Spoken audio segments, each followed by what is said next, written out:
নাটোর জেলার গরুদাসপুর থানার অন্তর্গত নাজিরপুর যুব সমাজ কর্তৃক আয়োজিত দ্বিতীয় বাৎসরিক দল মত নির্বিশেষে আমরা এসেছি অনুষ্ঠানে।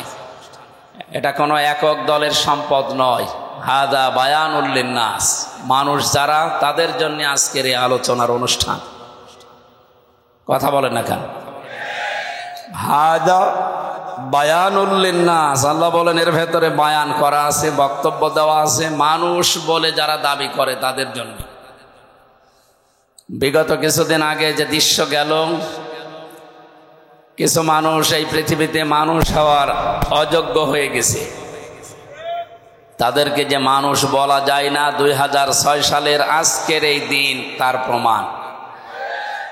আপনারা জসিম ভাইয়ের নাম শুনছিলেন, পিটিয়ে হত্যা করার পরে তার লাশের উপরে কিছু মানুষ ড্যান্স দিয়েছিল।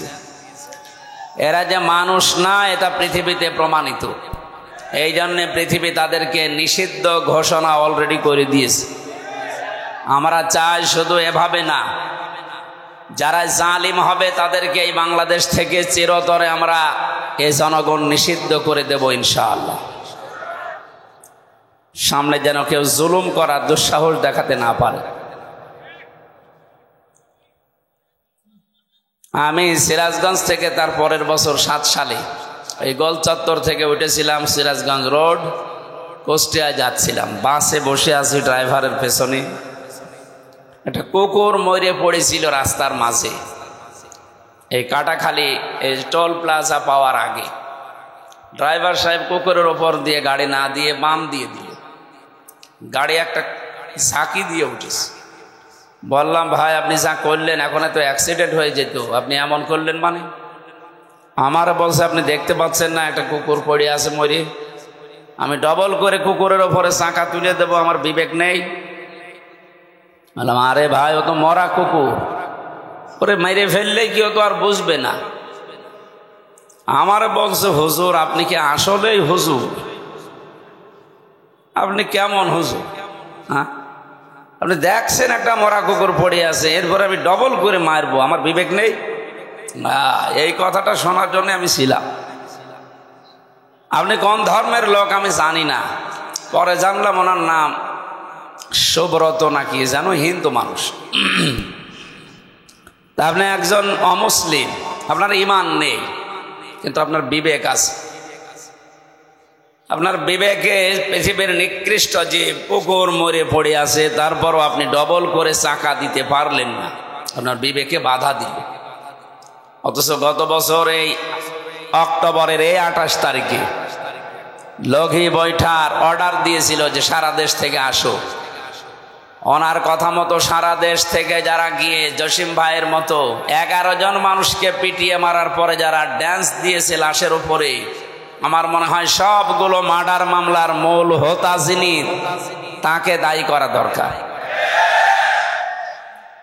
শুধু ওই সময়ে ওখান থেকে শুরু করে আপনি দেখেন বিডিআর বিদ্রোহ থেকে শুরু করে যত রকমের, কেউ কেউ বলছে বিডিআর বিদ্রোহ। কিসের বিডিআর বিদ্রোহ? বিডিআর হত্যা করা হয়েছে। যতগুলো ঘটনা ইতিহাস হয়ে আছে, আমরা মাঝে মাঝে এই জন্যে তামাম পৃথিবী থেকে আওয়াজ পাচ্ছি। 1500 বছর আগে এই পৃথিবীতে আইএমএ জাহিলিয়াত বলে একটা যুগ ছিল। কথা বলেন না কেন? আর 2024 সালের 5 আগস্ট পর্যন্ত এই বাংলাদেশে আওয়ামী জাহিলিয়াতের একটা যুগ আমরা পার করছি। সুতরাং এই অন্ধকার যুগ থেকে আল্লাহ আমাদেরকে একটা আলোর যুগে প্রবেশ করাচ্ছেন। এই আলো যেন আমরা কোরআন হাদিসের মাধ্যমে জ্বালতে পারি। কোরআন হাদিস বাদ দিয়ে আলো জ্বালালে আলো টিকবে না। আমরা এখনো পর্যন্ত দেখতে পাচ্ছি অনেকেই শিক্ষিত মানুষ, কিন্তু এই মানুষগুলো কাদের ফাঁদে পা দিয়ে যেন এই কথা বলতে চাচ্ছেন। কোরআন হাদিসের কথা যারা বলে তাদেরকে তারা মৌলবাদ বলে চালিয়ে দিচ্ছে। এই জিকির বন্ধ করা লাগবে। কার ফাঁদে পা দিয়ে আপনি এই জিকির করছেন আমি জানি না। এই ধোয়া তুলেই কিন্তু আয়না ঘর বানিয়েছিল, এই ধোয়া তুলেই হাজারো মুসলমানকে গুম করেছে আমার বিশ্ববিদ্যালয় কুষ্টিয়ার ওয়ালিউল্লাহ মুকাদ্দাস। এখনো পর্যন্ত তাদের খোঁজ নেই, 10 বছর হয়ে গেল। বড় আশা নিয়ে আমরা আছি যে কত মানুষ তো আসতেছে বের হয়ে বিভিন্ন জায়গা থেকে, এরা দুইজন যদি ফিরে আসতো, যারা গুম করে রেখেছেন যদি সত্যিই মেরে ফেলেন তাহলে আর কি বলবো। যদি বেঁচে থাকে আল্লাহর রাস্তায় তাদেরকে ফেরত দেন। তার মা বাবা এখনো পর্যন্ত আসে। সুতরাং এই ধোয়া তুলে বাংলাদেশকে একটা জঙ্গি রাষ্ট্র প্রমাণ করার জন্য বিশ্বে যারা এই 15.5 বছর চেষ্টা চালিয়েছে, তাদের ফাঁদে যদি এখনো কেউ পা দেয়, আমার মনে হয় বাকি কথা না বললেও আপনারা বোঝেন। সুতরাং আমরা চাই এই দেশে কেউ মৌলবাদের জিকির করে যেন মুসলমানদেরকে এই দেশে আর কেউ বিপদে ফেলতে না পারে। যদি এরকম মন মানসিকতা থাকে আপনিও কিন্তু বিপদে পড়বেন, কারণ আপনি তো একদিন মারা যাবেন। হিন্দু হলে না আপনাকে পুড়িয়ে ফেলতো, খ্রিস্টান হলে না ওইভাবে আপনাকে নিয়েছে তো বিদায় দিতে। আপনি তো মুসলমান দাবি করেন, তখন আপনার জানাজা পড়াবে কে? মৌলবাদী বলে যে গাল দিচ্ছেন। আমরা চাই এদেশে কোনো মানুষ যেন মুসলমান এবং আলেমদেরকে মৌলবাদী বলে গালি না দেয়। এ দাবি আপনারা করেন না?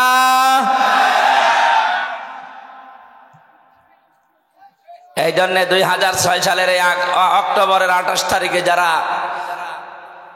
নৃশংসতার শিকার হয়ে জীবন দিয়ে গেল, আওয়ামী জাহিলিয়াত ছিল 1500 বছর আগে। 6 সাল থেকে শুরু করে 24 সাল পর্যন্ত আওয়ামী জাহিলিয়াত আমরা পার করেছি। এটা যে একটা অন্ধকারের যুগ, এতে কোনো সন্দেহ আছে আমাদের? কোনো সন্দেহ নেই, একটা অন্ধকারের যুগ পার করলাম। সব ছিল অন্ধকারের ভেতরে। আল্লাহ আমাদেরকে অন্তত একটা আলোর মুখ দেখানোর চেষ্টা করে দিয়েছেন, বাস্তবতা দিয়েছেন সামনে, আমরা যেন এটা ধরে রাখতে পারি। এই জন্য কোরআনে কারিমের আলোচনাগুলো বেশি বেশি হওয়া দরকার, কারণ কোরআন হচ্ছে আলো। কোরআন কি? আল্লাহ বলেন হাদা বায়ানুল লিন্নাস, এটা মানুষের জন্য বক্তব্য। ওয়া হুদান, এটা পথ নির্দেশিকা। ওয়া মাউইযাতুন, এটা উপদেশ। লিল মুত্তাকিন, যে মানুষগুলো মুত্তাকি দাবি করে তাদের জন্য। আমরা যেহেতু আল্লাহর বান্দা মুসলিম, এদেশে 96% আমরা বাস করি, সেই হিসাবে কম বেশি আমরা সবাই মুত্তাকি। কিন্তু স্তর আছে, কেউ উপরে থাকবে, কেউ মাঝে থাকবে, কেউ নিচে থাকবে। জান্নাতের স্তর যেমন 8টা, মুত্তাকিদের স্তরও ওইরকম 8টা। যে যেই ধরনের মুত্তাকি হবে আল্লাহ তাকে ওই স্তরে জান্নাতে রাখবেন। আমরা যেন জান্নাতুল ফেরদাউসে যাবার মতো মুত্তাকি হতে পারি, বলেন আমিন। এই ছেলে যাই করেন কথা বলবেন না ভাই, এমনি কন্ডিশন আমার ভালো না। যা বলছি জোর করে বলছি, কথা বলবেন না। দাঁড়িয়ে থাকেন, বসে থাকেন, অসুবিধা নেই, কথা বলবেন না। দরবারে ইলাহিতে শুকরিয়া আদায় করেন তো আলহামদুলিল্লাহ। দরুদ আর সালাম পড়ছি আমাদের নবী মুহাম্মদুর রাসূলুল্লাহ সাল্লাল্লাহু আলাইহি ওয়াসাল্লামের প্রতি। কথা বলতে গেলেই কিছু মানুষের মনের ভেতরে খটকা লাগে, না জানে আবার বিরুদ্ধে চলে যায় কিনা। আরে ভাই, আমি কোরআন দিয়ে কথা বলি। কোরআনের কথা শুনলে ভয়ে থাকবে, আতঙ্কে থাকবে তো তারা যারা মুনাফিক। আপনি কি মুনাফিক? ওই জামানায় এই সিস্টেম ছিল, যখনই কোনো আয়াত নাজিল হইতো মুনাফিক যারা নামধারী মুসলমান ওপরে ওপরে ঘোষণা দিত কালেমার, ভেতরে ভেতরে তারা ছিল কপটতাকারী, তারা ছিল সংকীর্ণ মনে, কালো রোগ বিশিষ্ট অন্তর নিয়ে তারা বাস করত। নবীকে দেখাতো আসি, পেছনে যে আবু জাহেলের সাথে লাইন করত। এইরকম মানুষ যারা, তারা নাই ভয় পেতে পারে, তারা আতঙ্কে ছিল। 1500 বছর পরে এখনো বাংলাদেশে মুনাফিক আছে যে আপনার আতঙ্ক লাগে, না জানি আবার আমার বিরুদ্ধে চলে যায় কিনা। কয় আমরা যারা বসে আছি, কয় আমাদের তো কোনো টেনশন নেই। আল্লাহকে শুধু আমাদের না আপনারও জন্য আল্লাহ বলেন। সুতরাং আমি যা বলছি যদি মিলাতে পারেন যে না এটা বানানো কথা, তাহলে আমি বলবো না। কিন্তু যদি আপনি দেখেন যে না এটা তো কোরআনের সাথে মিলছে, কোরআন সংশোধন করবেন, না নিজে সংশোধন হবেন। আশা করছি আপনি মনে প্রাণে এটা বিশ্বাস করেছেন। আমরা এবার কোরআনের একটা পয়েন্ট দিয়ে তেলাওয়াত কিন্তু আয়াতে যাব। কথা বলায় সেখানে শুরু করে দেখি একটা প্রথম কথা আমার সামনে আসে, নেতা। এই শব্দটা আসলেই অনেকেই মনে করছে এই দুনিয়ার বিষয় আবার তাফসির মাহফিলে তুলে নিয়ে আসা কি দরকার। আরে ভাই, এটা দুনিয়ার বিষয় না, এটা আখিরাতের বিষয়। সূরা শুআরা 19 নম্বর পারার 12 নম্বর পৃষ্ঠার 5 নম্বর লাইনের 151-52 নম্বর আয়াত। একটু মিলান দেখেন, মিলবে। ওয়ালা তুতিউ আমরাল মুসরিফিন আল্লাযীনা ইউফসিদুনা ফিল আরদি ওয়ালা ইউসলিহুন। এই বাংলাদেশে আমি যতগুলো তাফসীর পড়েছি দেখেছি, অধিকাংশ মুফাসসিরিয়াতের ব্যাপারে এইভাবে লিখেছেন। আল্লাহ বলেন, পৃথিবীর মানুষেরা সবাইকে উদ্দেশ্য করে বলছি, ওয়ালা তুতিউ, বহু বছর এটা, আমরাল মুসরিফিন, যারা দুনিয়ায় ইসরাফ করে, অপচয় করে, অপব্যয় করে, এই মানুষগুলোর অনুসরণ করবা না, এদের পেছনে থাকা যাবে না। আল্লাহ এতটুকু যদি শেষ করে দিতেন তাহলে আমি আয়াতটা এ পর্যন্ত বলে ইসরাফের ব্যাখ্যা বিশ্লেষণ করে আমি এখান থেকে চলে যেতাম। পরের শব্দে আল্লাহ পাক ঘোষণা দিচ্ছেন, আল্লাযীনা ইউফসিদুনা ফিল আরদি। এই যে ইসরাফ করে যারা, অপচয় করে যারা, অপব্যয় করে কারা, এদের কিছু ধরন আল্লাহ পরের আয়াতগুলোতে দিয়েছেন। যারা 1 নম্বরে দুনিয়ায় যারা ফ্যাসাদ সৃষ্টি করে। কি সৃষ্টি করে বলেন বলেন? ফাসাদ মানে, ফাসাদ মানে জ্ঞানজাম শুধু না, ফাসাদের 9টা অর্থ প্রধান। প্রথম অর্থ, ফাসাদ মানে মানুষের তৈরি করা আইন কানুন। এই দুনিয়ায় যারা মানুষের তৈরি করা আইন আর কানুন প্রতিষ্ঠার জন্য চেষ্টা চালায়, এরা আন্দোলন করে, মিছিল মিটিং করে, কাজ কারবার করে, আল্লাহর ভাষায় তাদের অনুসরণ করা জায়েজ নেই। বাংলাদেশে যদি কোন রাজনৈতিক দলের কাজ এটা হয়, তাহলে আপনি ওখানে যদি থাকেন, আল্লাহর এই আয়াত আপনি মানেননি, এই আয়াত কিয়ামতে আপনার বিরুদ্ধে দাঁড়াবে। আপনি কি বিশ্বাস করেন কোরআনের কোন আয়াত আপনার বিরুদ্ধে যদি কিয়ামতে অবস্থান নেয় আপনি মাপ পেয়ে যাবেন? বলেন না কেন? আরে ভাই, দুনিয়ায় কি সব হয়ে গেল? আমি তো আপনাকে বাঁচাতে চাই, আশা করছি আপনি কথা বুঝতেছেন। ওয়ালা তুতিউ আমরাল মুসরিফিন আল্লাযীনা ইউফসিদুনা ফিল আরদি। সুতরাং এই বাংলাদেশের সাথে আয়াতটা এবার মিলাবেন। মানুষের তৈরি করা আইন যারাই প্রতিষ্ঠা করতে চায়, সে যে দলের লোক হোক, ওর পেছনে থাকা জায়েজ নেই। এখন যদি বলেন, হুজুর এটা তো আমার সাথে মিলে যাচ্ছে, আমি করব কি? আমি কি আয়াত নতুন করে নাজিল করব? যদি মিলে যায় তাহলে আপনি ওখান থেকে চলে আসেন। যাদের সাথে মিলছে না আপনি তাদের কাছে যান। না, এই আয়াত বলা বেশি হয়ে গেল। কিসের বেশি হওয়া? আল্লাহ যা বলেছে আমি তো সেই ফোর্সেই বললাম। এখন মানা না মানা আপনার বিবেকের ব্যাপার। যদি না মানেন তাহলে আল্লাহ যে ফেরেশতা দিয়ে মুগুর রেডি করছে, একবার দেবে বাড়ি, 70 গজ নিচে চলে যাবে। কথা বলেন না কেন? হ্যাঁ, ধারণা আসতে পারে আমি নামাজ পড়ি, আমি রোজা রাখি, আমি চিল্লায় যাই, তারপরও মানে আপনার নামাজ রোজা আপনার চিল্লা নেওয়ার জন্য আল্লাহ বসে আছে।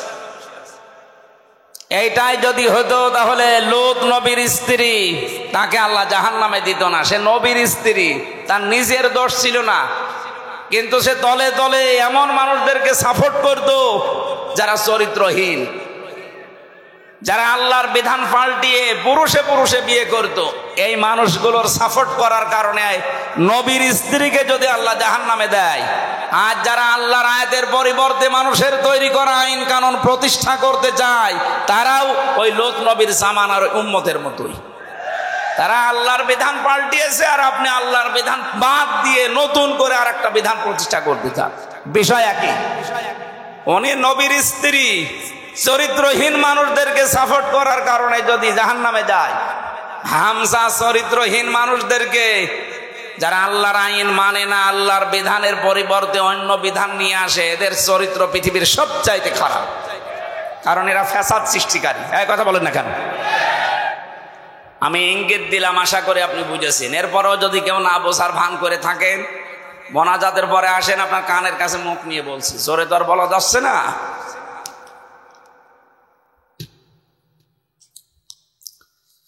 নাটোরবাসী, আমি কথা বলছি খুব অল্প সময়, খেয়াল করে মেলাবেন। আজকে থেকে এই ময়দানে এসেছি শুধু লোক দেখানোর জন্যে। মানুষ আমার চেহারা দেখবে, আমি তার চেহারা দেখব না। আমি সিদ্ধান্ত নিয়ে যাব, দুনিয়ায় যারা মানুষের তৈরি করা আইন প্রতিষ্ঠা করে, আন্দোলন করে, আমি আজকে থেকে আর ওই রকম মানুষের পেছনে নেই। আরে এইটা বাংলাদেশের মানুষ মেনে নিলে তো ডক্টর ইউনূস আর 2 বছর থাকা লাগে না। কথা বলছে না কেন? এইটাই যদি আমরা মেনে নিতে পারতাম, হ্যাঁ ষড়যন্ত্র আছে, হচ্ছে, হবে। আফগানিস্তান যদি আল্লাহর বিধান কায়েম করে টিকে থাকতে পারে, এ বাংলাদেশে আল্লাহর বিধান কায়েম হয়ে গেলে আমরাও টিকে যাব। কারণ আল্লাহর রহমত তখন আকাশ ফুঁড়ে নাজিল হয়ে যাবে। কথা বলেন ঠিক কিনা? এটা আমি বানালাম। কোরআনে কারীম জানাচ্ছে, ওয়ালাউ আন্না হালাল কুরা আমানু ওয়াত্তাকাউ লাফাতাহনা আলাইহিম বারাকাতিম মিনাস সামাই ওয়াল আরদ। সূরা আরাফের 96 নম্বর আয়াতের প্রথম অংশে আছে, আল্লাহ পাক বলেন, জনপদের লোকেরা যদি আমি আল্লাহর উপরে ঈমান আনে আর ওই দাবি অনুযায়ী যদি ভয় করে চলার নীতি অবলম্বন করে, আকাশ আর জমিনে যত বরকতের দরজা আছে আমি আল্লাহ সব খুলে দেব। লাফাতাহনা, লামে তাকিদ, সুপারলেটিভ ডিগ্রি। এটা আল্লাহ নিজে গ্যারান্টি দিচ্ছে যে আমি খুলে দেব। 1 বিঘা জমিতে যদি 20 মণ ধান হয়, যে জনপদের লোকেরা আল্লাহর প্রতি সঠিকভাবে ঈমান আনার পরে তাকে মেনে চলার সিদ্ধান্ত নেবে আল্লাহর আইনগুলো, আল্লাহ গ্যারান্টি দিলেন ওই এলাকার জন্য, জনপদের জন্য যত বরকতের দরজা জমিন আর আকাশে আছে সব খুলে দেব। আল্লাহর গ্যারান্টি আমাদের এখনো বিশ্বাস হচ্ছে না। কথা বলেন না কেন? যদি এটা আমরা বিশ্বাস করতাম, এদেশে বহু মানুষ কিন্তু এটা বিশ্বাস করানোর জন্যে জান প্রাণ দিয়ে তারা খাটতেছে। আপনি তাদের কষ্টের মূল্য দিতে চান না। ও ভাই, আমি নাম ধরেই বলছি, আমিরে জামাত ডাক্তার শফিকুর রহমান, উনি সেই পর্যায়ে আছে। ওনার যা টাকা পয়সার মালিক, আল্লাহ ওনারে বানিয়েছে, ওনার যে ব্যবসা প্রতিষ্ঠান আছে, উনি এই মানবতার জন্য যদি কাজ না করে, চিন্তা ভাবনা না করে, শুধু নিজে খাবো, নিজে পরে যতদিন আছে বেশি আরামে আয়েসে কাটাবো, কোনো ব্যাপার ছিল না। ওই রকম জীবন আর একটা পেলে উনি কাটাতে পারবো। এক কথা বলেন না কেন? এই ঝানঝাপি ক্ষুব্ধ রাস্তায় ওনার আসার দরকার কি? কেন আজকে সিলেটে, কালকে চট্টগ্রামে, এরপরের দিন নাটোরে, এরপরের দিন খুলনায় এত দৌড়ানো লাগবে? তার কি অভাব আছে আপনার মতো? তাতে বিশাল হাসপাতাল আছে, ওইটা দিয়ে যদি সায়েন্স পন্থায় উনি করে খেতে চায়, মরণ পর্যন্ত হালাল রুজি খেতে পারবে, 1 টাকাও হারাম উপায় করা লাগবে না। কোন কারণে এই মানুষটা এই রাস্তায় আসতেছে? আপনার বিবেকে কি নাড়া দেয় না? উনি বুঝেছেন, খায়রুন নাস মাইয়ানফাউন নাস। হাদিস, নবীজি কিন্তু খায়রুন নাস বলার পরে মাইয়ানফাউল মুসলিমুনা বলেননি, যে মানুষের ভেতরে ওইটা উত্তম যে পৃথিবীতে শুধু মুসলমানদের উপকার করছে এবং করবে না। এনফাউ যেটা মোজারে, বর্তমান, ভবিষ্যৎ, প্রেজেন্ট, ফিউচার। এরপরে আল্লাহর নবী মুসলিমুনা দেয়নি, দিয়েছে খায়রুন নাস মাইয়ানফাউন নাস। পৃথিবীতে শ্রেষ্ঠ মানুষ আল্লাহর দরবারে ওইটা যে বেশি বেশি নামাজ পড়ে না, যে বেশি বেশি রোজা রাখে না, যে বেশি জিকির করে। কখনো নবী যে কথা বলেননি, বিশ্ব নবী জানিয়েছেন ওই লোকটাই আল্লাহর কাছে সবচাইতে দামি, যার দ্বারা মানুষের উপকার হয়, কল্যাণ হয়। আরে পৃথিবীতে মানুষের কল্যাণের জন্য সব চাইতে বড় মাধ্যম আল্লাহর বিধান। এটা যতদিন পর্যন্ত না আসবে ততদিন মানুষের আসল যে কল্যাণ এটা সাধন করা সম্ভব না। আজ আংশিক আমাদের কাছে আছে, এই জন্য আমরা আংশিক কল্যাণ পাই। যতদিন পর্যন্ত এটা প্রতিষ্ঠিত না হবে, বাস্তব যে কল্যাণ, আকাশের দরজা জমিনের বরকতের দরজা খুলে যাবে, এটা আপনি দেখতে পাবেন না। সুতরাং এইটা প্রতিষ্ঠার মাধ্যমে আল্লাহর এই দরজাগুলো আমরা খুলতে চাই। কথা বলেন ঠিক কিনা? এই আয়াতের ভেতরে আমরা কয়েকটা জিনিস পেয়েছি। এক নম্বরে, যারা ইসরাফ করবে দুনিয়ায়, অপচয় করবে, অপব্যয় করবে, তাদের ব্যক্তিগত জীবনে, পারিবারিক জীবনে, সামাজিক জীবনে, রাজনৈতিক জীবনে, অর্থনৈতিক জীবনে, আন্তর্জাতিক জীবনে, রাষ্ট্রীয় জীবনে, সব জায়গায় যারা শুধু অপচয় করে, জামা একটা হলেই হয়, প্রতিদিন নতুন নতুন একটা করে শার্ট পরে, এরকম মানুষ এই দেশে আছে এবং ছিল। কথা বলেন না কেন? এটা অপচয় না? দুনিয়াতে যাকেই দেখবেন উনি অপচয়কারী, অপব্যয়কারী, তার পেছনে থাকবেন না, কারণ সে একটা নিজেই শয়তান। নামাজ পড়েননি আপনি, শয়তানে কথা আমি কোরআনে পাইনি, বলেন তো কোনো আলেম পেয়েছে কিনা? রোজা রাখে না, সে শয়তানে কথা আল্লাহ পাক বলেননি। হজ করেননি আপনি, শয়তানে কথা আমি পাইনি। কিন্তু যারা অপচয় করে, অপব্যয় করে, এই মানুষগুলোকে আল্লাহ বলেন এরা শয়তানের ভাই। ইন্নাল মুবাদ্দিরিনা কানু ইখওয়ানাশ শায়াতিন ওয়া কানাশ শাইতানু লিরাব্বিহি কাফুরা। সূরা বানী ইসরাইলের ভেতরে আছে, যারা অপচয় করে, অপব্যয় করে, এই মানুষগুলো শয়তানের ভাই। আমি এরকম কড়া কথা কোরআনে কোনো জায়গায় পাইনি। নামাজ পড়েননি, শয়তানের ভাই না, নেই। কিন্তু অপচয় করলে সে শয়তানের ভাই হয়ে যায়। ঘোষণাকার এই 15.5 বছর আমরা এটা অনেককে দেখতেছি। এই 15.5 বছরের ভেতরে যত অপচয় হয়েছে, অপব্যয় হয়েছে, এগুলো যদি অপচয় অপব্যয় না করে শুধুমাত্র জনগণের জন্য, রাষ্ট্রের কাজের জন্য ব্যবহার করতেন, আল্লাহর কসমে এই দেশটা কিন্তু দাঁড়িয়ে যেত। আমরা তো এইটাই চাচ্ছি, অপচয় অপব্যয় বন্ধ করেন, সত্য এবং ন্যায়কে দেশে প্রতিষ্ঠা করে দেন। যা আছে এইটা নিয়ে আল্লাহ দেশ দাঁড় করিয়ে দেবে। নবীজিকে আল্লাহ বলেছিলেন, হে নবী, আপনি এখান থেকে চলে যাচ্ছেন, কিন্তু এই দোয়াটা করেন আমার কাছে, আকুর রব্বি আদখিলনি মাদখালা সিদকি ওয়া আখরিজনি মুখরাজা সিদকি ওয়া জাআলনি মিন লাদুনকা সুলতানান নাসীরা। এই শেষের যে কথাটা, আল্লাহ তুমি আমাকে এমন একটা রাষ্ট্র ক্ষমতা দান করো যেখানে তোমার সাহায্য থাকে। আমার তো মনে হচ্ছে দেশে একামতে দিনের দায়িত্ব যারা পালন করে, তাদের একটা মানুষকে মুখ দিয়ে যদি বলাতে পারেন, তারা যদি বলে আমরা জামাতি ইসলামের প্রতিষ্ঠা চাই, আমি আজকে থেকে তওবা করে ফিরে আসবো। আপনি যাকেই জিজ্ঞাসা করে, সে জীবনেও বলবে না আমরা জামাতি ইসলামের প্রতিষ্ঠায় দেশে চাই। তারা বলতে বাধ্য হবে আমরা আল্লাহর কোরআনের প্রতিষ্ঠা চাই। এইটাই তো আসল বিষয়। এই কথা বোঝার চেষ্টা করেন। আল্লাহর কোরআনে কারীম যদি দেশে প্রতিষ্ঠিত সত্যি হয়ে যায়, আমি আপনাকে গ্যারান্টি শুধু না, অনেকেই দিচ্ছে, এ দেশে চাঁদাবাজি থাকবে না। আজ আমরা অনেকে আতঙ্কে আছি, বাইরে গেলে অনেককে মেরে ফেলছে মানুষ বিভিন্ন কায়দায়। এই গ্যারান্টি কোরআনে কারীম দিয়েছে 1500 বছর আগে। ফামান তাবিআ হুদায়া ফালা খাউফুন আলাইহিম ওয়ালা হুম ইয়াহজানুন। আমার পাঠানো হেদায়েত যদি কেউ অনুসরণ করে চলতে পারো, আমি আল্লাহ গ্যারান্টি দিচ্ছি কোনো ভয় থাকবে না, কোনো চিন্তা থাকবে না। স্বাধীন হয়েছে ঠিক, কিন্তু এখনো ভয় আছে না নেই? এখনো অনেক আওয়ামী জাহিলিয়াত যারা, এ মানুষগুলোর কারণে এখনো ভয়ে ভয়ে আছি। এই ভয়টা থাকবে না যদি এটা কায়েম হয়ে যায়।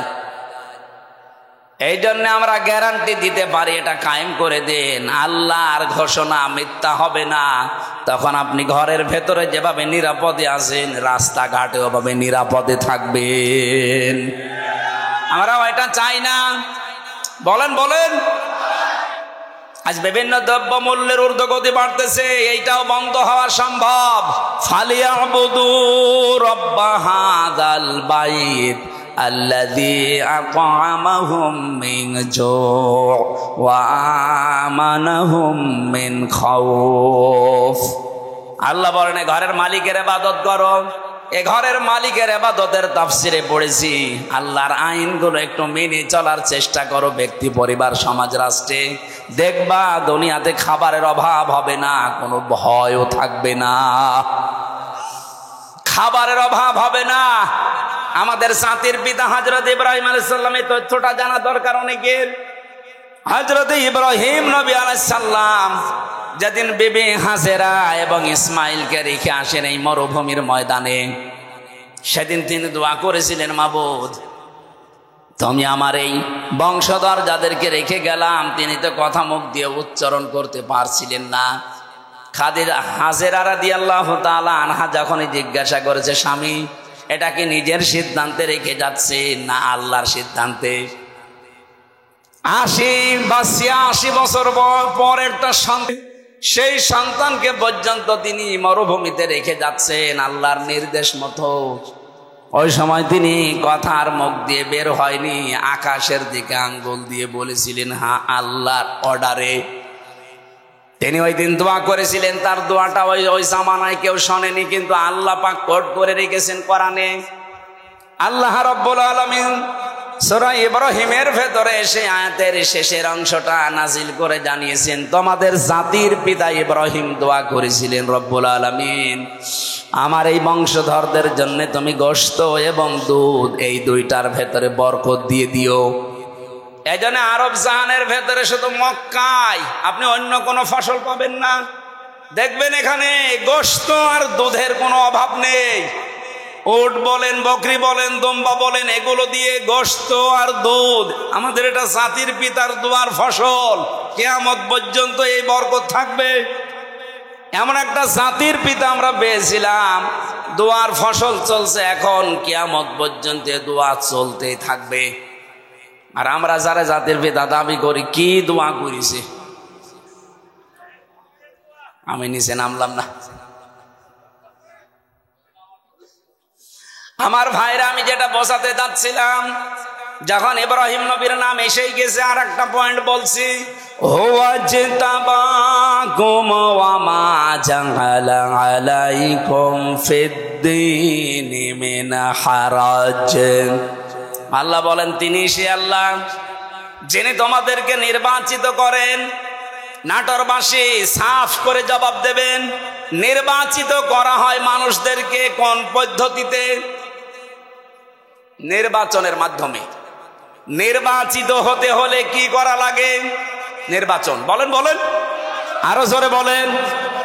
নির্বাচন না করে কেউ নির্বাচিত হতে পারে? অথচ আমাদের কপাল খারাপ, এই 15.5 বছরে নির্বাচন পদ্ধতি ধ্বংস করে দিয়েছে। আমরা নির্বাচিত হব কি করে? এজন্য এতদিন যারা 15.5 বছরে ছিল, একটাও নির্বাচিত না। নির্বাচন হওয়ার আগে 154 জন হয়ে যায়, আবার নির্বাচন যেদিন হবে তার আগের রাতে হয়ে যায়। আপনি কি রাগ করলেন? এ যে দেবা শব্দটা আয়াতে আছে সূরা হজ 78 নম্বর আয়াতের মাঝের অংশে আছে। আল্লাহ বলেন, আমি নির্বাচনের মাধ্যমে তোদেরকে নির্বাচিত করেছি, আমি করেছি। ওয়াজতাবাকুম, তোমাদেরকে আমি আল্লাহ নির্বাচিত করেছি। তাফসিরে পড়েছি, নির্বাচিত করা লাগে নির্বাচনের মাধ্যমে। যারা নির্বাচন ব্যবস্থায় ধ্বংস করে দিলেন, আপনার এই আল্লাহর এই আয়াত মানেননি। এক কথা বলেন না কেন? এই পদ্ধতিটা ফিরিয়ে আনা দরকার। আশা করছি যারা দায়িত্বে আছে, একটা সম্মানজনক সময় নিয়ে তাড়াতাড়ি নির্বাচন দিয়ে এদেশের মানুষকে জনগণের দ্বারা নির্বাচিত হওয়ার সুযোগ করে দেন। একটা নির্বাচিত সরকার যতদিন না আসবে, ওদের ওই ষড়যন্ত্র কিছু বসে নেই, চলতেছে। সূক্ষ্ম কিছু বিষয় এখানে আছে। নির্বাচিত সরকারের কাছে নির্বাচনের মাধ্যমে ক্ষমতা দিয়ে দেন, এদেশে যে ষড়যন্ত্র চলছে এটা থেমে যাবে, দেশটা আবার দাঁড়িয়ে যাবে ইনশাআল্লাহ। এরপরের শব্দে আল্লাহ জবাব দিয়েছেন, ওমা জাআলা আলাইকুম ফিদ্দীনি মিন হারাজ। দিনের উপরে চলতে গিয়ে যে বাধা বিপত্তি আসবে, যদি নির্বাচিত তোমরা হয়ে যেতে পারো, তোমরা যদি বাছাই হতে পারো, ছাঁটাইয়ের ভেতরে না পড়ো, যত বিপদ আপদ আসবে আমি আল্লাহ নিজে দূর করে দেব। এই জন্য নির্বাচনের মাধ্যমে নির্বাচিত হয়ে কোন মানুষ যদি আল্লাহর বাছাইয়ের ভেতরে পছন্দের ভেতরে পড়ে যায়, আর কোন মানুষ যদি ছাঁটাইয়ের ভেতরে কাটার ভেতরে পড়ে যায়, এদের কপাল খারাপ। আমরা যারা এই দেশে আল্লাহর বিধানকে জারি করার জন্যে আল্লাহ পাক কর্তৃক মনোনীত নির্বাচিত বাছাইকৃত হয়ে পড়েছি, জীবনের কিচ্ছু চাই না। আমরা যেহেতু বাছাইকৃত হয়েছি, আল্লাহ পাক অবশ্যই তার জান্নাত আমাদেরকে দেবেন। وَلِيَعْلَمَ اللَّهُ الَّذِينَ آمَنُوا وَيَتَّخِذَ مِنكُمْ شُهَدَاءَ وَاللَّهُ لَا يُحِبُّ الظَّالِمِينَ। তোমাদের ভেতরে যার ঈমান এবং অ্যাক্টিভিটিসগুলো আমার কাছে পছন্দ হয়, তাকে আমি আল্লাহ সাধারণভাবে বিছানায় ফেলে মরণ দেই না, ওর মরণ হয় আমি আল্লাহর দরবারে শাহাদতের মরণ। বলেন আল্লাহু আকবার। এই জন্য আমাদের জীবন আমরা যখন পড়েছি, বলিনা সলাতি ওয়া নুসুকি ওয়া মাহইয়ায়া ওয়া মামাতি লিল্লাহি রাব্বিল আলামিন, এটা যেহেতু আমি মন দিয়ে মনে প্রাণে মুখ দিয়ে উচ্চারণ করে বিশ্বাস নিয়ে পড়েছি, সুতরাং দুনিয়া একদিকে হয়ে গেলেও এই রাস্তা থেকে আমারে কেউ সরাতে পারবে না। আমার জীবনের টার্গেট এইটা। আমি নামাজ পড়ি যার জন্যে, আমি বেঁচে আছি যার জন্যে, মারাও যাব তার জন্যে। আমার যে নুসুক, আপনি তাফসিরে দেখবেন নুন সিন কাফ, নুসুক শব্দের অর্থ তিনটা। এক নম্বরে নুসুক মানে এই যে রক্ত প্রবাহিত করা হয়, এর নাম আরবিতে নুসুক বলে, যেটা কোরবানি বলে জানি। দুই নম্বরে হজের ক্রিয়াকলাপ কার্যক্রম। তিন নম্বরে ইবাদত বন্দেগী। আমি যা করছি, হজ করি, নামাজ পড়ি, রোজা রাখি, আমার শারীরিক মানসিক চিন্তার যে ইবাদত বন্দেগী আছে, এমনকি আমি যা জবাই করি সব আমি আল্লাহকে দিয়ে দিয়েছি। বলেন সুবহানাল্লাহ। আমাদের জীবনে হতাশা বলে কিছু নেই, কারণ হতাশা থাকবে তাদের জীবনে যে মানুষগুলো আল্লাহর এই নামাজকে আদায় করবে না। ইন্নাল ইনসানা খুলিকা হালুআ ইযা মাসসাহু শাররু জাযুআ ওয়া ইযা মাসসাহুল খায়রু মানুআ ইল্লাল মুসাল্লিন। রাব্বুল আলামিন বলেন, অবশ্যই আমি মানুষকে বানিয়েছি অস্থির চিত্ত দিয়ে। এ সব সময় ব্যস্ত মানুষ, সব সময় ব্যস্ত। কোন নিয়ামত পেলে সে কৃপণ হয়ে যায়, আর কোনো অশুভ কিছু আসলে, কোনো ক্ষতি, কোনো অকল্যাণ, কোনো কষ্ট যদি স্পর্শ করে তাকে, সে তখন হতাশ হয়ে যায়। এই গুণগুলো বলতে বলতে হঠাৎ আল্লাহ আলোচনার ধরন পাল্টিয়ে দিয়েছেন। আল্লাহ কিন্তু ভালোই বলছিলেন, ইন্নাল ইনসানা খুলিকা হালুআ ইযা মাসসাহু শাররু জাযুআ ওয়া ইযা মাসসাহুল খায়রু মানুআ। হঠাৎ আলোচনার ধরন দিয়ে পাল্টিয়ে চলে গেছেন অন্য লাইনে। আল্লাহ বলেন, ইল্লাল মুসাল্লিন। এই সমস্ত গুণ পৃথিবীর সব মানুষের ভেতরে আছে। এরা সবসময় অস্থির, এরা বিপদ আসলেই হায় হতাশ করে, আর নিয়ামত পেলে কৃপণ হয়ে যায়। কিন্তু তারা নয় যারা মুসল্লি। কারা? কোন মুসল্লি? আল্লাযীনা হুম আলা সালাতিহিম দাইমুন, যারা তাদের নামাজে নিয়মিত। আমার মনে হয় এই আয়াতটা থেকে বাংলাদেশ জামাত ইসলামী, ইসলামী ছাত্র শিবির, আজ ইসলামী ছাত্রী সংস্থা একটা পয়েন্ট নিয়েছে। ওনারা যাই নামাজ পড়বে ওনাদেরকে লিখে রাখা লাগে যে আমি আজকে এই কয়েক নামাজ পড়েছি। আপনি এক ওয়াক্ত নামাজ পড়েন, দুই ওয়াক্ত পড়েন, আপনি মুসল্লির ভেতরে নেই। আপনাকে নামাজ দাইমন নিয়মিত পড়া লাগবে। এই জন্য আপনি জামাতে পড়লেন না একা পড়লেন, ওইটাও লেখা লাগে। এক কথা বলছেন না? আপনার জীবন পরিবর্তনের জন্য সিলেবাসটা খুব জরুরি। আপনি যদি এখানে নাও আসতে চান, শুধু সিলেবাসটা কাছে রাখেন, 6 মাস আপনি কাছে রাখলে আপনার জীবন পাল্টাতে বাধ্য। আরে ভাই, আমি নিজে তো পরীক্ষিত। 6 মাস রেখে দেখেন না কেন? আপনার জীবন যদি উচ্ছৃঙ্খল থাকে, বিশৃঙ্খলায় পরিপূর্ণ থাকে। আশা করছে আপনার জীবনকে আপনি কন্ট্রোলে নিয়ে আসতে পারবেন। আপনাকে আমি দাওয়াত দিচ্ছি না যে আপনি শিবির করেন, জামাত করেন, দরকার নেই। আপনার জীবনকে যদি সুগঠিত, সুশৃঙ্খল, সংগঠিত করতে চান, একেবারে লাইন মতো তুলতে চান, আল্লাহর এই আয়াতগুলোর পরে যে ইল্লাল মুসাল্লিন আল্লাহ দিয়েছেন, এটা যদি বাস্তবে দেখাতে চান, এই ফর্মটা একটু দোকান থেকে কিনে নিয়ে হলেও পূরণ করেন। দেখবেন আমি কসম দিয়ে বলছি আপনি পাল্টিয়ে যাবেন। কারণ এই ফর্মগুলো সব কোরআনে কারিম থেকে ধারাবাহিকভাবে নিয়েছে। সুবহানাল্লাহ বলতে পারেন না? আমি যেটা তুলেছিলাম ইব্রাহিম নবীর জীবন নিয়ে, ওনাকে আল্লাহ বলছেন আমি নির্বাচিত করেছি, ছাঁটাই করে দেই কাউকে, কাউকে বাছাই করি, এটা আমি আল্লাহর নীতি। এই জন্য আমরা যারা একামতে দিনের লাইনে আছি এই বাংলাদেশে, তারা হীনমন্যতায় ভুগবেন না, ছোট মনে নিজেকে কখনো ছোট মনে করবেন না। আপনি পৃথিবীতে সবচাইতে দামি মানুষ, কারণ আল্লাহ আপনাকে নির্বাচিত করে ফেলেছে। আল্লাহ তার দ্বীনের জন্য আপনাকে ছাঁটাই করেনি, বাছাই করে নিয়েছে। আর এইটাই তোমাদের জাতির পিতার আদর্শ।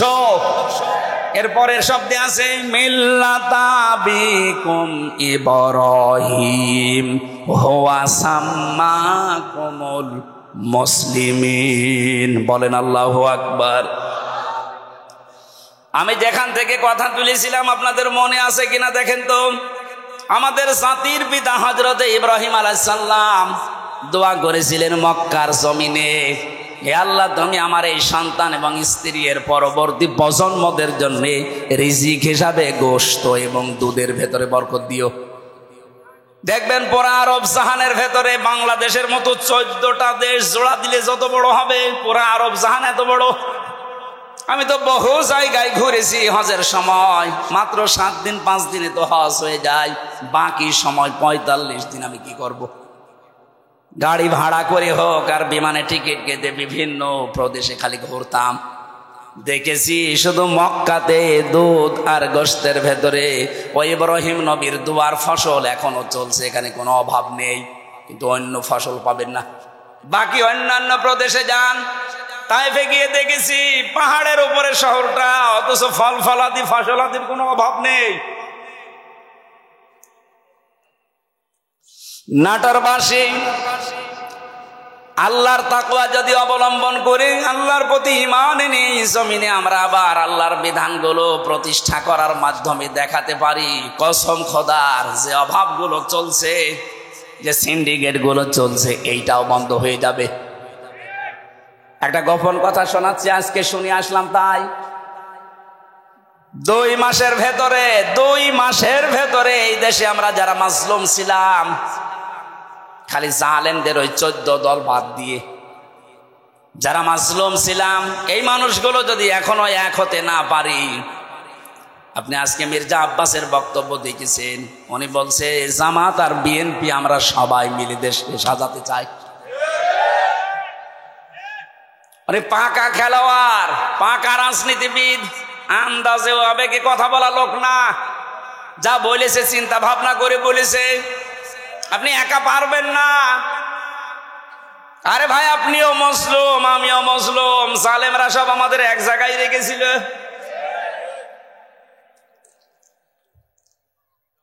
আমি অবদান স্বীকার করি, এই জন্য শুকরিয়া আদায় করছি।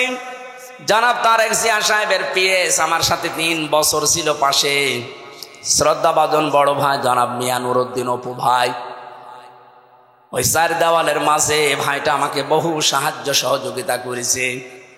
ওনার বন্ধু ছিল গিয়াসউদ্দিন মামুন ভাই, ওনার দ্বারা আমি বহু উপকৃত হয়েছি ওই ভেতরে। কারণ ভেতরে আমাদেরকে এমন অবস্থায় রেখেছিল, জেলে না সেলের ভেতরে। ওখানে উপকার পাওয়া খুব কঠিন। সবচাইতে বেশি উপকার পেয়েছি শাইখুল হাদিস আল্লামা মামুনুল হক হাফিজাহুল্লাহর কাছ থেকে। এই লোকটা যেহেতু আমার পাশের রুমে 3 বছর ছিল, বহু কষ্ট আমার জন্য স্বীকার করেছে। এই 3টা বছর আল্লাহ যেন পরিপূর্ণ উজরত দুনিয়া আখেরাতে পরিপূর্ণ করে দেন, বলেন আমিন। 2 মাসের ভেতরে যদি আপনি এখনো নিজেকে সংশোধন করে পথে আসতে না পারেন, এই যে কোরআন আমার সামনে, আল্লাহর কসম ওহদের ময়দানের মতো আবার বিপর্যয় আসতেছে। ওহদের ময়দানের ঘটনা কি? প্রথম দিকে কিন্তু মুসলমানেরা বিজয় পেয়ে গিয়েছিল, কথা বলে না কেন? বিজয় পাওয়ার পরে যখন আনন্দে আত্মহারা হয়ে গনিমতের মাল গোছানোর জন্য, জোগাড় করার জন্য, নেওয়ার জন্য ব্যতিব্যস্ত হয়ে পড়েছি, তখনই কিন্তু মারা পড়েছি। কথা বলেন না কেন? 5 আগস্টের পর থেকে বিজয় পেয়ে অনেকে এখন ওই সাহাবীদের মতো শুরু করেছে, গনিমতের মাল পেয়েছে যেখানে যা। আর এই সুযোগে খালিদ বিন ওয়ালিদের মতো অনেকেই কিন্তু ঘুরে বেড়াচ্ছে। এই জন্য আমরা মুসলিম যারা আছি সব এক হয়ে যেতে চাই। এই কথা বলছেন আমার? মুসলিমদের কোনো দল নেই, মুসলিমরা সব এক। আপনার বিরুদ্ধে 313টা মামলা ছিল, আমার বিরুদ্ধে 50টা মামলা ছিল। আপনি তাকান, এখানে যত মানুষ বসে আছে ওই 14 দল বাদ দিয়ে প্রত্যেকের অবস্থা একই। আমাকে যিনি খাবার দিয়ে যেতে বললাম, ভাই কয়টা মামলা, কি করেন? বলে বাড়ি বড়গোনায় বিএনপি করি। 313টা মামলা। বলেন তো, 313টা মামলা দিয়েছে ওরে। ওরা মুসলিম মানুষ না? আমার তো মনে হচ্ছে 1500 বছর পরে বাংলাদেশে এখন উহুদের ময়দান কায়েম হয়েছে। এখন আমরা যদি শিক্ষাটা নিতে না পারি, আমরা কিন্তু ধরা খাবো। কেউ বাঁচাতে পারবে না আমাদেরকে। সুতরাং আমরা সাবধান। মির্জা আব্বাস সাহেবের কথাটাকে বারবার গুরুত্ব দেন, নয়তো আপনি আনন্দে আত্মহারা হয়ে থাকবেন। খালিদ বিন ওয়ালিদের মতো মানুষ পাহাড়ের পাদদেশ থেকে চুরি করে এসে একেবারে কচু কাটা করে শেষ পর্যন্ত বিজয় ছিনিয়ে নেবে। আমরা অন্তত এইটার সামনে হতে দিতে চাই না। এই কথা বলেন না কেন?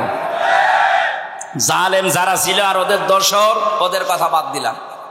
বাকি আমরা যারা মজলুম, সে যে দলের লোক হন, মাজলুমদের কোনো দল এখন আর নেই। মাজলুমদের একটাই দল, যেহেতু এখন স্বৈরাচার নেই, আমরা সব মাজলুম, আমরা দেশকে সাজাতে চাই।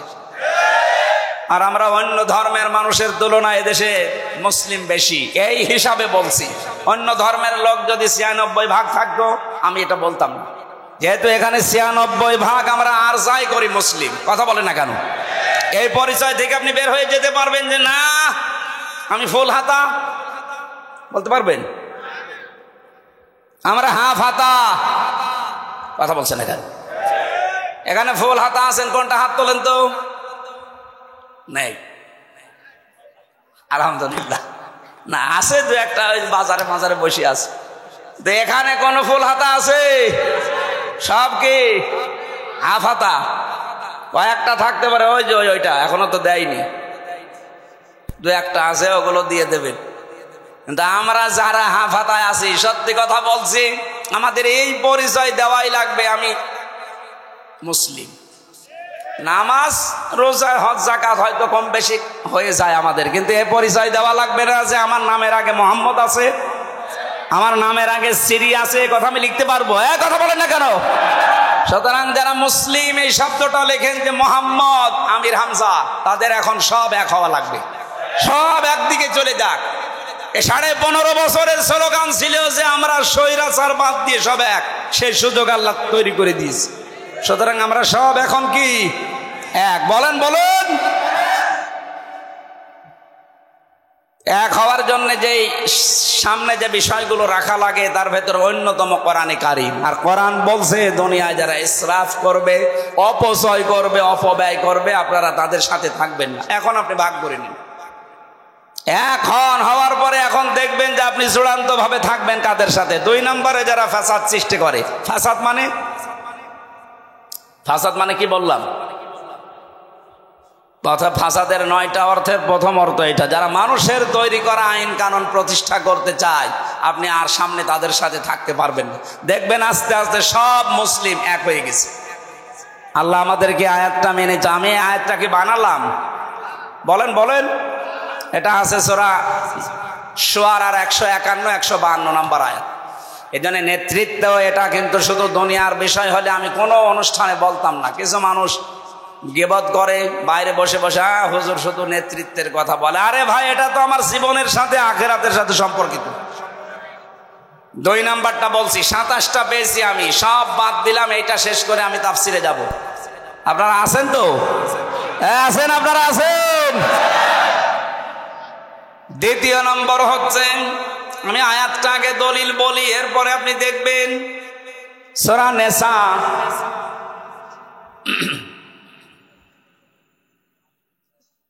5 নাম্বার পারার 2 নাম্বার পৃষ্ঠা 11 নাম্বার লাইনের 34 নাম্বার আয়াতের প্রথম অংশে আছে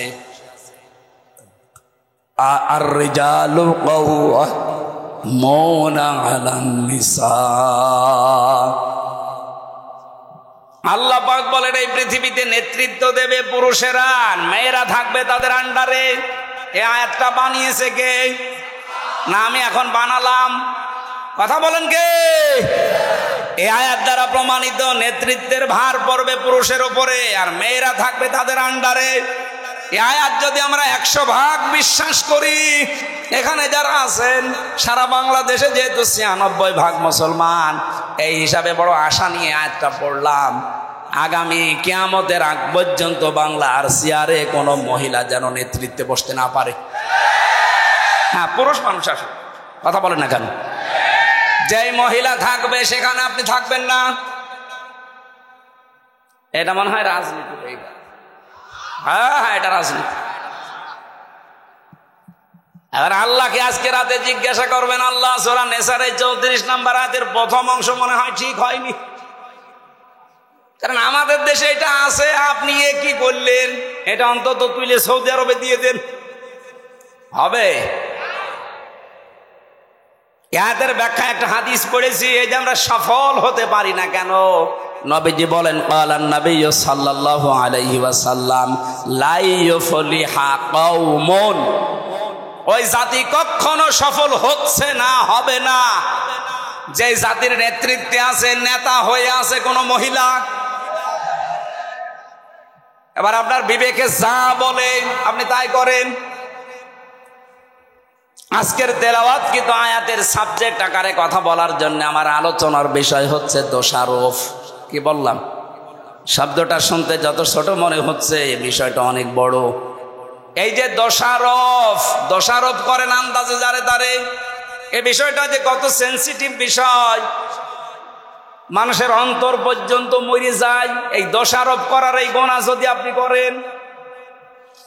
আমি একটা বই পড়েছি, 16টা রোগের কারণে মানুষের অন্তর মরিয়ে শেষ হয়ে যায়, তার ভেতরে প্রথম হচ্ছে যারা দোষারোপ করে। সূরা নিসার 112 নাম্বার আয়াত প্রমাণ দিচ্ছেন আল্লাহ, ওমা ইয়াকসিব খাতিয়াতান আও ইসমান সুম্মা ইয়ারমি বিহি বারিআন ফাকাদ ইহতামালা বুহতানা ওয়া ইসমান মুবিনা। এ পৃথিবীতে অনেক মানুষ এমন আছে, হে নবী আপনি দেখবেন তারা নিজেরা অন্যায় করে, নিজেরা অপরাধ করে, নিজেরা পাপের কাজ করে। আরে কাজটা যখন সংগঠিত হয়ে যায়, একটা নিরপরাধ ভালো মানুষ নির্দোষ মানুষের উপরে পাপটা চাপিয়ে দেয়, দোষটা চাপিয়ে দেয়, সে যেন প্রকাশ্য পাপের বোঝা বহন করছে। আজটা যে কত বাস্তব আপনি 5 আগস্টের পর থেকে মিলে যাবে। এই 15.5 বছর যারা আন্দাজে মানুষের ওপরে নিজেরা অন্যায় করে দোষ চাপিয়ে দিত, সেই দোষ এখন আল্লাহ তাদের ঘাড়ে চাপিয়ে অলরেডি মানুষকে দেখাচ্ছে। এদেশের যত অপকর্মের মূল হোতা, আমি কোরআন সামনে নিয়ে মিথ্যা কথা বলছি না, সত্য কথা বলছি, ছাত্রলীগ। কারণ আমি জেলে দেখেছি বিশ্বজিৎকে হত্যা করেছে যারা, আবরার ফাহাদকে যারা হত্যা করেছে সব আমার সাথে ছিল। আমি জিজ্ঞাসা করেছিলাম ওই শাওনকে, অন্যায়টা করার পরে চাপিয়ে দিতে চেয়েছিল ইসলামপন্থীদের মাথার উপরে, আল্লাহ তাদের মাথার উপরে দোষটা চাপিয়ে দুনিয়ার মানুষকে দেখিয়ে দিয়েছে। ক্ষমতার কারণে, প্রভাব প্রতিপত্তির কারণে, টাকা পয়সার কারণে অনেক দোষ তাদের ঢাকা ছিল। এমন বোঝা আইজিপি গতকালকে সংবাদ সম্মেলন করে জানিয়েছে পরশুদিন, যদি এই দেশে এই নিষিদ্ধ সংগঠনের কেউ পরিচয় দেয় তার 6 মাস জেল। আপনার দরকার হয় যে মহিলার হাত আটকিয়েছে ওর হাত কেটে বাদ দেন। এখন ওর স্বামী আর সন্তান এসে বলছে কি, আমরা আসলাম বিপদ থেকে বাঁচাতে, আর এখন আমাদেরই বিপদে ফেলবেন না, আমরা মানি না। আর একজন বড় যিনি আছেন মসজিদের, তাকে নিয়ে আসেন, তিনি বলছেন এক কাজ করেন, জীবিত মহিলার তো হাত দরকার, এই মহিলার কেটে ফেলেন, কিন্তু ওর পরিবার রাজি না। শেষ পর্যন্ত কি করা যায়? এখান থেকে একটা মাসলা আমি পেয়েছি, 2 জনের স্বামী দুইজনের স্বামী কিন্তু ফতোয়া দিচ্ছে দুইজনের ব্যাপারে যে আমার স্ত্রী আল্লাহওয়ালা, আমার জীবিত স্ত্রীরও হাত কাটতে দেব না। ওই যে মারা গেছে ওই মহিলা বলছে আমার স্ত্রীর এই রান কাটতে আমরা দেব না। বড় ঝামেলায় পড়ে গেল ইমাম সাহেব, কি করি এখন? ওই দেশের প্রধান বিচারপতি যিনি বিশ্বের নাম করা একজন আলেম, ইমাম মালিক রহমতুল্লাহ আলাইহি, মদিনায় তিনি থাকেন। 80 কিলোমিটার দূরে এই ঘটনা। ঘোড়ায় চড়ে তাকে নিয়ে আসা হচ্ছে, আপনি আসেন বিচারটা করেন, নাই তো আমাদের এলাকায় রক্তক্ষয়ী সংঘর্ষ হবে। আর এই মহিলা তো বিপদে আছে, হাত তুলতে পারে না। এত টানাটানি করি আমরা, লাশ উঠে চলে আসে। এখন এই মরা মহিলার সাথে জীবিত মহিলাকেও তো খবর দেওয়া লাগবে। ইমাম মালিক আসলেন, পর্দা দিয়ে ঢেকে দিয়ে মহিলাকে জিজ্ঞাসা করলেন, কি হয়েছে বলো দেখি। মেয়েটা বলছে, কিচ্ছু হয়নি, আমি কিচ্ছু জানি না, শুধু কান্দে কান্দে। ইমাম মালিক বলেন, কান্দা বন্ধ করো, সত্যি করে বলো আমার কান্দে কিন্তু কোরআন আর হাদিসের রাডার আছে, তুমি যদি সত্যি নাও বলো আমি ধরে ফেলবো। মেয়েটা ভয়ে ভয়ে তখন বলছে, হ্যাঁ আমি একটা কাজ করেছি। একে যখন ধোয়াচ্ছিলাম হঠাৎ ধরে ধোয়ানোর শেষ পর্যায়ে এর রানের উপরে হাত দেওয়া অবস্থায় একটা মন্তব্য আমি এর উপরে নিক্ষেপ করেছিলাম। মনে মনে বলেছিলাম যে তোমার চেহারা তো সুন্দরী আছে, কিন্তু তোমার ভিতরের অবস্থা খারাপ, তোমার চরিত্র খুব খারাপ। এই যে দোষটা আমি তার উপরে দিয়েছি এটাও আন্দাজে না, এটা আমি একবার দেখে তারপরে দোষ দিয়েছি। আমি কিছুদিন আগে এই মহিলার জীবিত থাকা অবস্থায় দেখেছি তার সাথে বাড়িতে একটা পুরুষ মানুষ ঢুকছিল। পুরুষ মানুষটা যে কে ওই সময় ওই দিন ওই তারিখের উল্লেখ করে, কিন্তু আমি ওই সময় বুঝি না যে কে। আমি একটা আন্দাজে ধারণা তার উপরে ধারণা নিক্ষেপ করেছি, আমার চরিত্র ভালো না। এ কথাটা বলার পরে তার স্বামীর পক্ষ থেকে জিজ্ঞাসা করছে, অমক তারিখে অমক দিনে কে কে বাড়িতে এসেছিল। জানা গেল ওই মেয়েটার সাথে ওই তারিখে ওই সময় যেটা এসেছিল ওই মেয়েটার নিজের আপন ভাইয়ের ছেলে। ভাইয়ের ছেলে এই মেয়েটার কি হয়? ফুফু। কি হয় বলেন বলেন? ইচ্ছা লাগবে না, ফুফু হয়। আমরা জানি কোরআন হাদিস পড়ে একজন মহিলার সাথে 14 জন পুরুষ মানুষ দেখা করতে পারে। কয়জন বলেন বলেন? তার ভেতরে আপন ভাইয়ের ছেলে একজন, কারণ এর সাথে এই মহিলার বিয়ে করা, বলেন না কেন? যার সাথে বিয়ে করা হারাম সে তো মাহারাম। তার সাথে ওই মেয়েকে আমি ঢুকতে দেখেছি, আমি তো বুঝি নাই, আমি মনে করছি কোন পুরুষ মানুষ নিয়ে ঢুকতেছে। এই যে একটা নেককার মহিলা সতী সাধবী মেয়ে লোকের ওপরে একটা তকমা লাগিয়ে দিলাম, একটা দোষ তার উপরে নিক্ষেপ করলাম। আমার মনে হয় আল্লাহ পাক আমার কারণে এই গুনার শাস্তি আমাকে দুনিয়ায় দেখিয়ে দিয়েছে। কারণ কোনো মানুষ যদি কোনো মানুষের ওপরে আন্দাজে অপবাদ দেয়, সে যেন নিজেই ওই পাপের বোঝা বহন করে নিয়ে বেড়ায়। এখন পাপের বোঝা কি? এইটাই আমার হাত আটকিয়েছে, আল্লাহ আর খুলতে দেয় না। ইমাম মালিক ডাক দিয়ে বলে, প্রমাণ যেহেতু হয়েছে, তুমি আন্দাজে একটা ধারণা নিক্ষেপ করলে, দোষ চাপিয়ে দিলে নিরপরাধ মানুষের ওপরে, এর শাস্তি জানো। মান সালিমাল মুসলিমুনা মিন লিসানিহি ওয়া ইয়াদিহি। খেয়াল করেন, নবীজি বলেন ওইটাই তো আসল মুসলমান, যার হাতের দ্বারা মুখের দ্বারা অন্য মুসলমান শান্তিতে থাকে, নিরাপদে থাকে। তুমি হাত দেওয়ার সঙ্গে সঙ্গে হাত আটকিয়েছে এমনি না, কারণ মুখ দিয়ে এই কথা তুমি নিক্ষেপ করেছো অন্তরের দ্বারা যে মহিলার চরিত্র ভালো না। বিনা কারণে বিনা অপরাধে একটা নিরপরাধ মেয়ে লোকের উপরে এই দোষটা চাপিয়ে দেওয়ার কারণে মহান আল্লাহ তোমাকে আটকিয়ে দিয়েছে। তোমার যেহেতু কোনো সাক্ষী নেই, কোরআনে কারিম জানিয়েছে সতী সাধবী কোনো মানুষের উপরে, মেয়ে লোকের উপরে কেউ যদি জেনার তহমত দেয়, ব্যভিচারের তহমত দেয়, তার চরিত্রের উপরে কলঙ্ক দেয়, কমপক্ষে তার 4 জন পুরুষ মানুষের সাক্ষী হাজির করা লাগবে। কয়জন? আরো জোরে বলেন। সূরা নূরের ভেতরে আছে, আল্লাহ রাব্বুল আলামিন বলেন, ওয়াল্লাযীনা ইয়ারমুনা আযওয়াজাহুম ওয়া লাম ইয়াকুম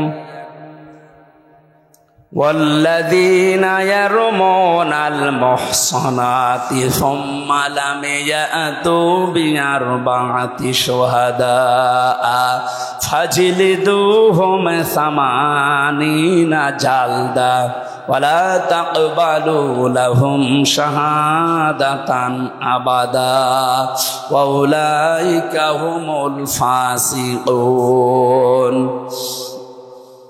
কোন মানুষ যদি এই পৃথিবীতে কোন সতী সাধবী নেককার মহিলার উপরে জেনার তহমত লাগায় আর যদি 4 জন সাক্ষী হাজির করতেও না পারে তাহলে তার 2টা শাস্তি।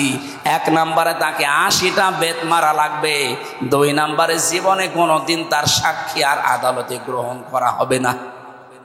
আমার তো মনে হচ্ছে আয়াতটা পড়ার পর বাংলাদেশে 53 বছর আগে যদি সংসদে আয়াতটা কার্যকর থাকতো, আল্লাহর কসম এদেশে বিনা কারণে মিথ্যা মামলায় কোনো মানুষ জেলে থাকতো না।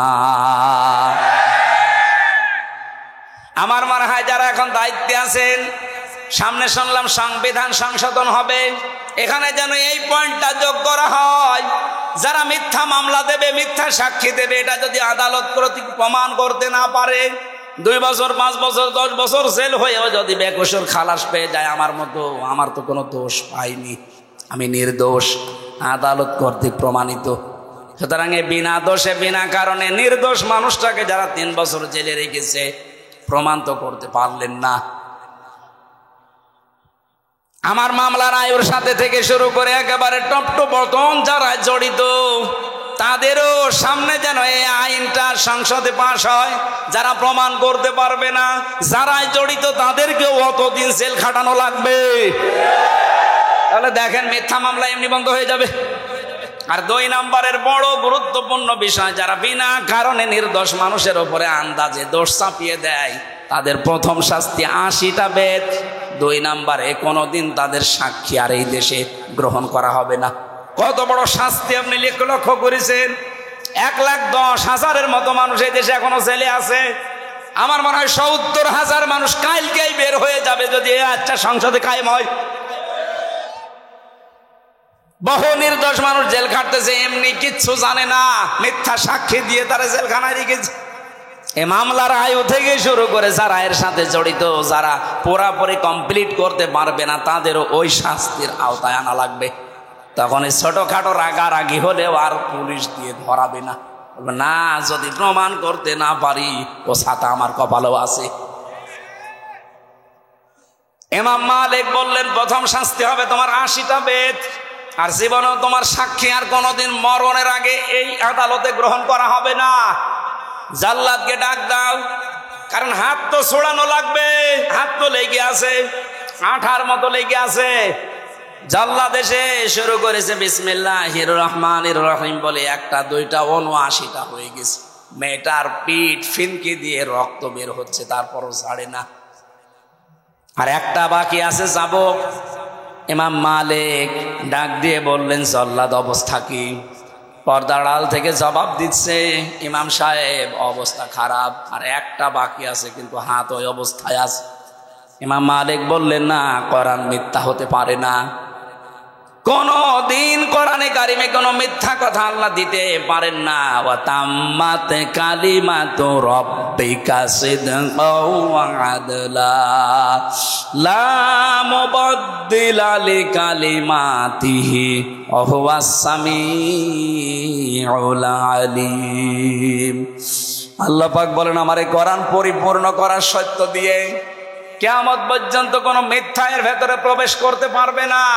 লা ইয়াতিহিল বাতিলু মিন বাইনি ইয়াদাইহি ওয়ালা মিন খালফি তানজিলুম মিন হাকিমিন হামিদ।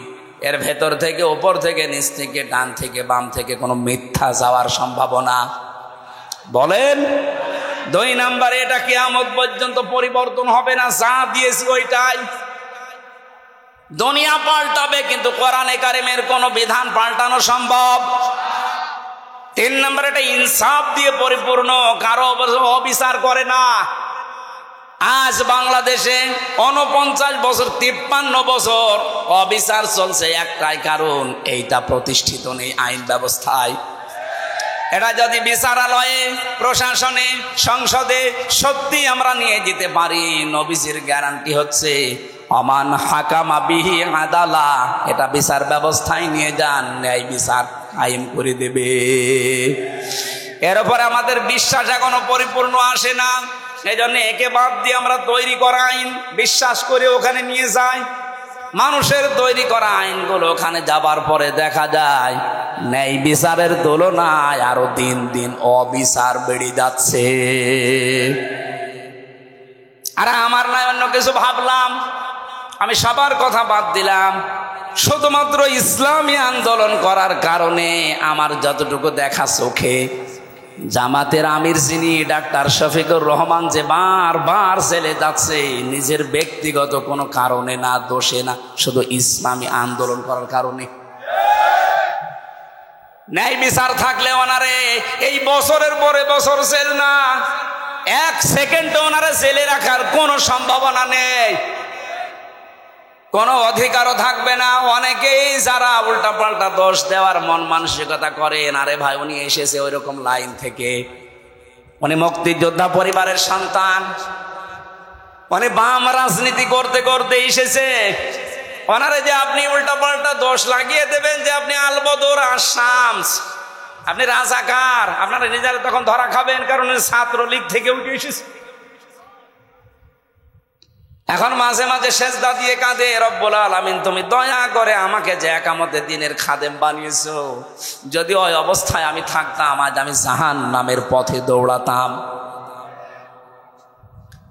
এইরকম কিছু মানুষ আল্লাহ বাংলাদেশে যেন তৈরি করে দেয়, যারা আজ না বুঝে একামতে দিনের বিরোধিতা করেন। আপনিও যদি ডাক্তার শফিকুর রহমানের মতো বুঝতে পারেন, দেখবেন আপনিও খাদেম হয়ে যাবেন। অনেক যদি বাম থেকে এসে খাদেম হতে পারে, আপনি তো ডান পথে আছেন, একটু আসেন না কেন? আপনাকে ভর্তি হতে বলছি না, শুধু সিলেবাসটা একটু দেখেন। আমি এক ওসিকে পড়াতাম কুষ্টিয়ায়,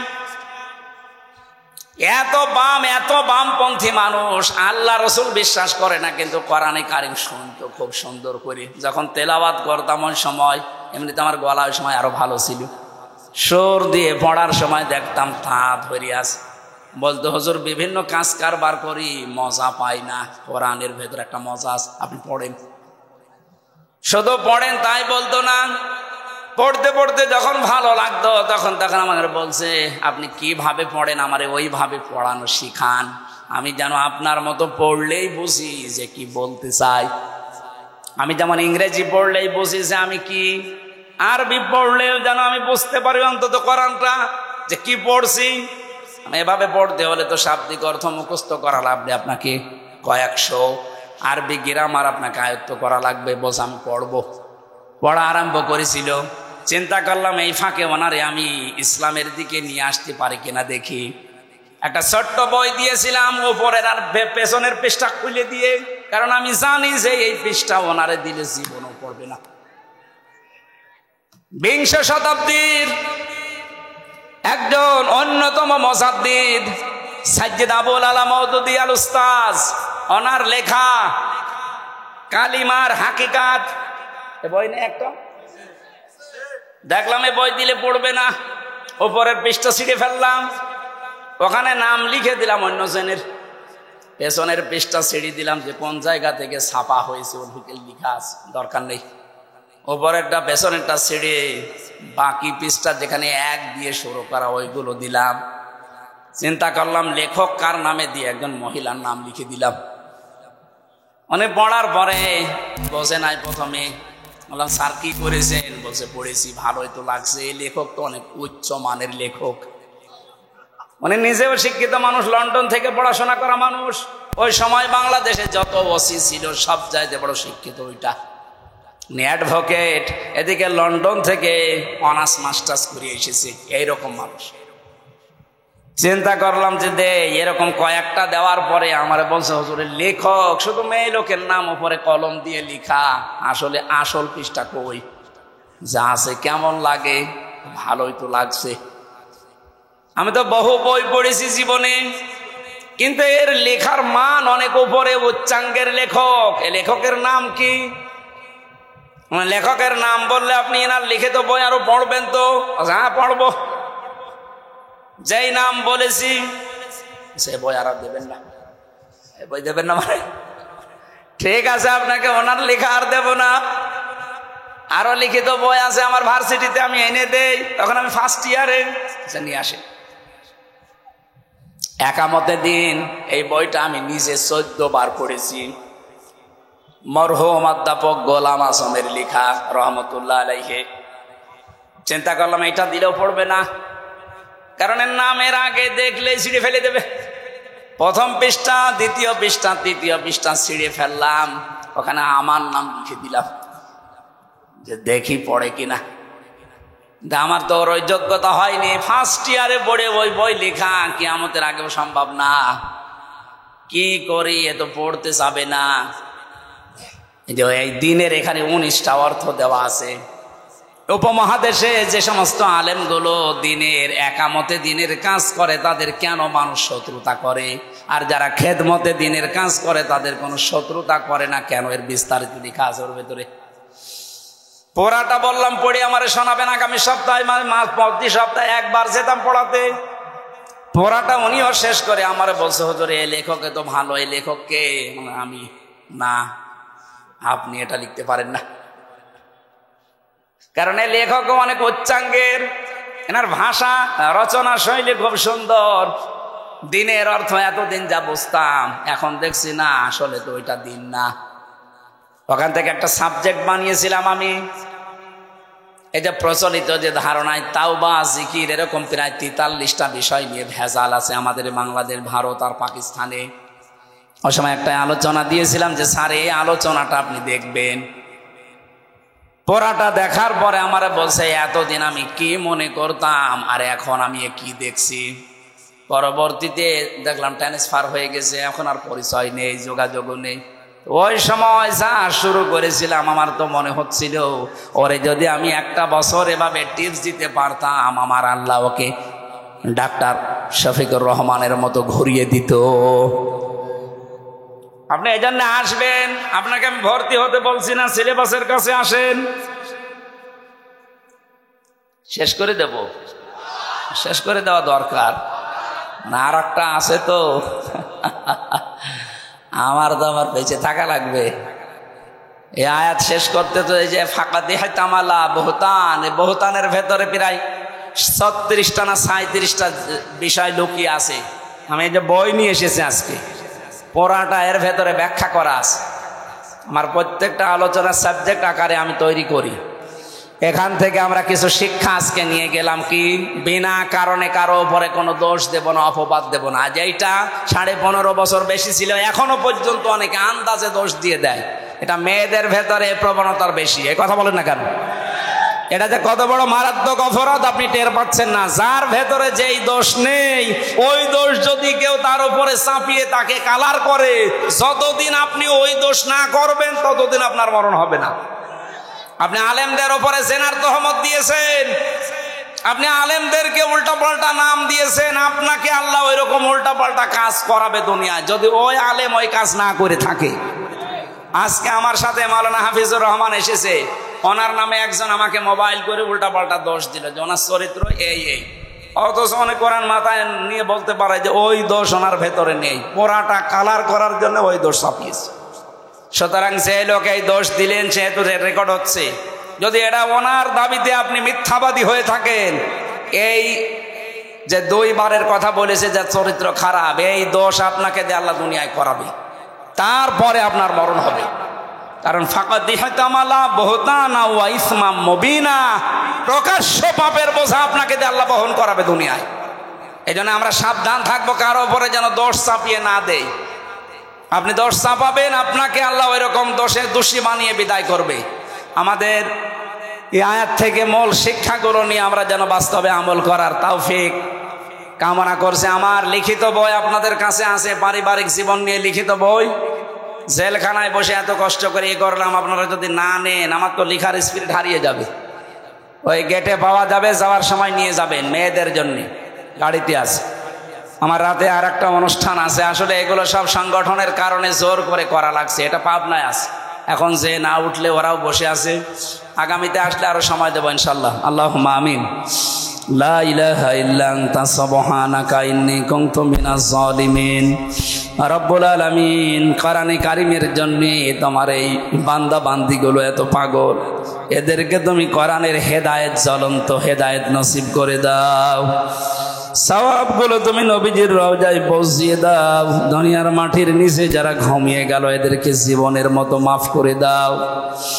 আল্লাহ তাআলা, জালেমদের হাত থেকে মুক্তি যখন দিয়েছো এদেশে আবার কালেমার পতাকা পথ পথ করে উড়িয়ে দাও।